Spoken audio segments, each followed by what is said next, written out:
Patients with insufficient bone structure in the upper jaw may be candidates for the placement of zygomatic implants. We offer them as a cost-effective alternative to traditional bone grafting methods. This advanced method is often used for patients who were previously told that they were not candidates for traditional dental implant procedures. Zygomatic implants are longer implants, which are placed in the cheekbone or zygoma, bypassing the upper jaw. The bone in the zygoma is more dense and solid than the bone found near the back of the upper jaw.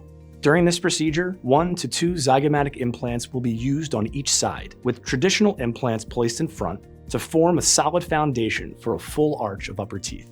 The bridge is placed on the same day as the implant surgery, providing our patients with a cosmetic and functional set of teeth the day of the procedure.